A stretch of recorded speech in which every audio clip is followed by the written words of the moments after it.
know how every Airbnb has rules? Take out the trash. Don't leave food out. Lock the door when you leave. Normal stuff. But sometimes, there's one rule that doesn't quite fit with the others.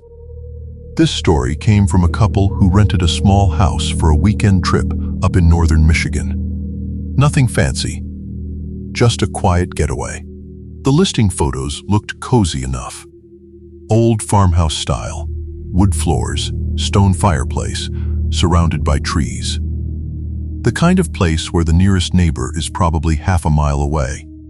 The description said the house was built in the 1940s. Recently renovated. Quiet, private, perfect for unplugging. And the price was cheap. A little too cheap. But they figured maybe the host was just new to the platform. When they arrived, the host was already there waiting in the driveway. Older guy, late 60s maybe. Polite, but distant. Like someone who was doing the bare minimum of being friendly. He showed them around quickly. Kitchen, living room, bathroom upstairs. Everything looked normal. Until they reached the hallway. At the end of the hall was a heavy wooden door with a deadbolt. He stopped there, put his hand on the knob, then turned back to them and said something strange. Basement door stays locked. Not please keep it locked. Not there's storage down there. Just basement door stays locked. They nodded. He stared at them a moment longer than comfortable. Then added, "Old house, some things down there aren't safe." And that was it. He left. The first night was completely normal. They made dinner, watched a movie, sat by the fire. The only unusual thing about the house was how quiet it was. Not peaceful quiet. Dead quiet. No crickets. No wind. No distant traffic. Just stillness. Around midnight, they went upstairs to bed. That's when they heard the first sound. A soft creak. Like wood shifting. They both paused. Old house. Wood expands and contracts. Totally normal. They fell asleep. At exactly 3:17 a.m., the sound came again. But louder. A metallic click. Followed by the slow turn of a deadbolt. Both of them woke instantly. Because the sound came from downstairs, from the hallway, from the basement door. They sat there in the dark listening. The house was silent again. Then, the unmistakable sound of a door opening. He grabbed his phone and checked the time. 3:17 a.m. Still dark outside. No headlights through the window. No cars. Just the faint glow of moonlight through the curtains. They both whispered the same thing at the same time. "Did you lock the front door?"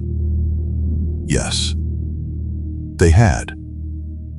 And even if someone came in, why would they go straight to the basement?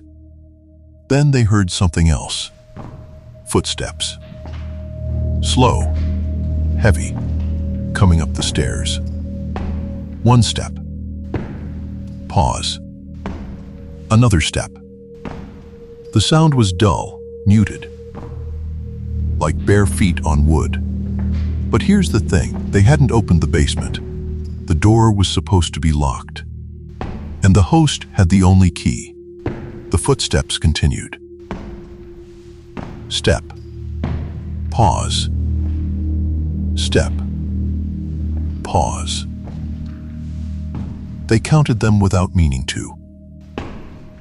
1, 2, 3, 4.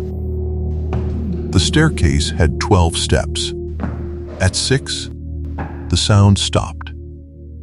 Right in the middle of the stairs. No movement. No breathing. Nothing. just silence. They didn't move for a long time. Eventually, curiosity beat fear. Or maybe it was disbelief. He grabbed a flashlight from his phone, walked slowly down the hallway. The living room was empty. The front door still locked. Kitchen untouched. But the hallway light was on. They were sure they hadn't left it on. And at the end of the hall, the basement door was open. Just a few inches. He pushed it slowly. The hinges groaned. The smell hit immediately. Damp earth. Cold. Like the inside of a cave. He pointed the flashlight down the stairs. Wooden steps. Old. Worn. But halfway down, they stopped. The staircase didn't lead to a concrete floor. It ended abruptly. At dirt. Just packed dirt. Uneven, like the basement had never been finished. No walls, no storage, nothing, just darkness. He swept the flashlight beam across the ground. Footprints. Fresh, bare footprints. Leading from the dirt. Up the stairs. Stopping exactly where they'd heard the sound stop. Halfway. And here's the detail that made his stomach drop. The prints were small, child-sized. They backed away from the stairs immediately. Closed the door. Locked it. Pushed a chair against it. Neither of them slept. They sat on the couch until morning, watching the door, waiting for it to move again. But it never did. At sunrise, they packed their bags. When the host arrived later that morning, they told him everything. The door, the footsteps, the footprints. His expression didn't change. Not surprise, not confusion. Just resignation, like he'd heard this before. He sighed and said quietly, "Did you open the door?" They said yes. His face tightened. "You shouldn't have done that." They asked him what was down there. He hesitated, then said something that still doesn't sit right. This house used to belong to a family. They had a little boy. One winter, he went missing. They waited for the rest. But that was it.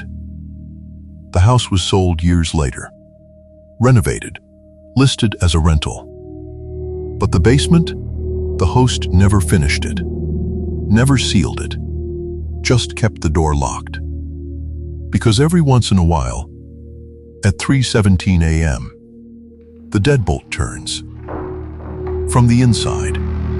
And sometimes, you can hear footsteps coming up the stairs. Stopping halfway.